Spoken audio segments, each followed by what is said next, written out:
Hello, Joseph Mogel here again, continuing to tread the touchy landmine subject of fan fiction. Well, there are a couple of topics that I want to maybe touch upon from my last video that I don't think I delved into as deeply as I could, which is with the example of Shawshank Redemption and 50 Shades of Grey as not fan fiction. So the question could be raised, well, what are they? And this is what I would personally title, fan-inspired fiction. You look at a story, you read a novel, you watch a television show, you watch a movie, maybe attend a play, you see things that inspire you. That's what art is supposed to do. You go to a museum, you read a novel, it's supposed to inspire, it's supposed to take you out of the day-to-day humdrum life. It is supposed to create these alternative feelings in the audience. That's inspiration. What I would title something like 50 Shades of Grey or Shawshank Redemption. Do not think for a second that I am equating them. I'm not. But they are both similar in that they are fan-inspired. Anyone, in my opinion, I'm a big fan of Alexandre Dumas, so I think anyone who's read Dumas' work is probably going to wind up being a bit of a fan. I think he has a marvelous voice, great plot structure, character development. His timing is very, very, very, very precise. I love his work, suffice to say. But the argument, I think, can be made that what you're seeing is fan-inspired, and I think we need to start using that term, fan-inspired fiction.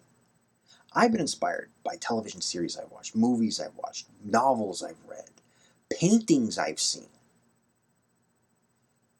To create, that's what art is supposed to do. It's supposed to inspire. It's an expression of our humanity, and when people are connecting on that human level, you get inspiration. So people who are inspired, that's a good thing. But we need to start using that term fan-inspired, because you can be inspired by your fandom to create something, to take a couple ideas that you like most and build a whole new world around those ideas. Now that is not copywritten material, so you can go out and publish it. You can make money off of it. You can write a novel based off of it that could make you millions, because it's not copywritten. It's inspired fiction, and that's the key. So there is that distinction. There's also something I wanted to add on to the comments I made about editors and publishing houses avoiding fan fiction for legal purposes. There's another issue that I didn't touch on at all in that video. And granted, the idea that the publishing houses are not going to publish a story that's fan fiction for legal purposes, I think is something that's kind of makes sense, I hope. It follows a certain pattern that I think is logical. But there's another element here.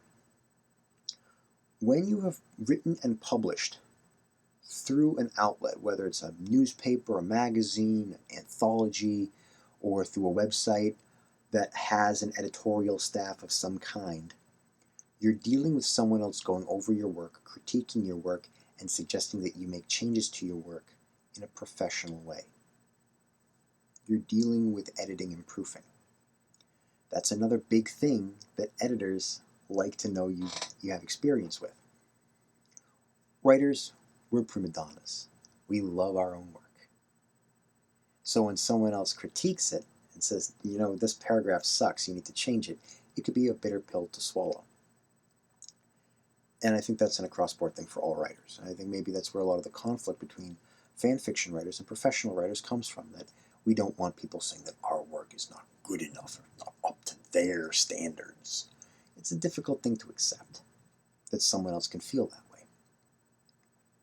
But with publishers, it's a very real issue. These days, with small publishing houses relying on crowdfunding like Kickstarter or Indiegogo to support the release of a book, they have to release that book on time in order to make money and keep the publishing house alive.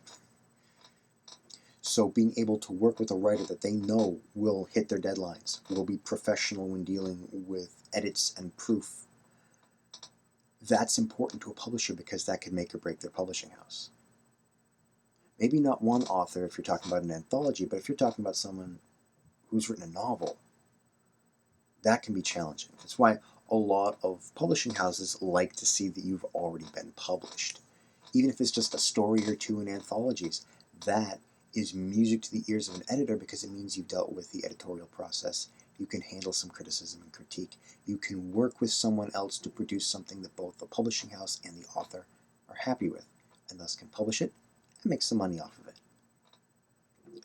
So those are things you don't generally get when you're dealing with publishing, self-publishing on a venue like Tumblr or DeviantArt.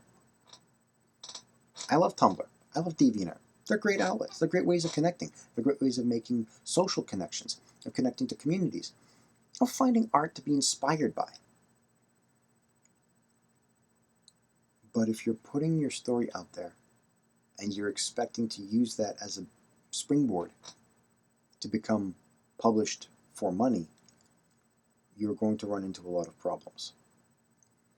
And that is largely because you're not dealing with an editorial process. You will get negative feedback, haters, right?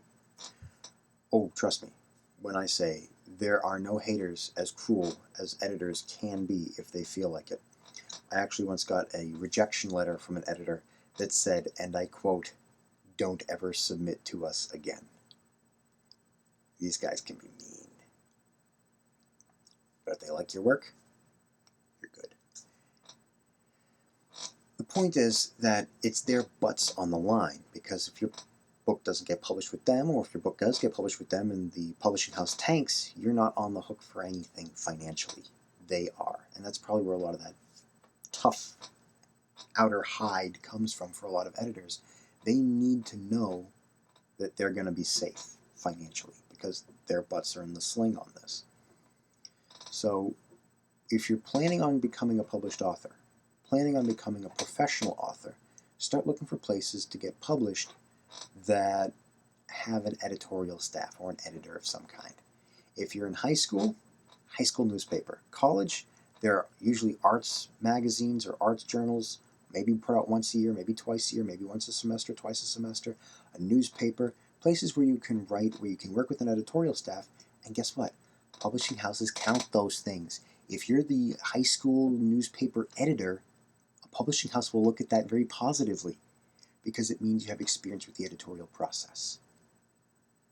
All right, that's all I've got to say. This is kind of just an expansion on the last video. So, I'm going to get this right eventually.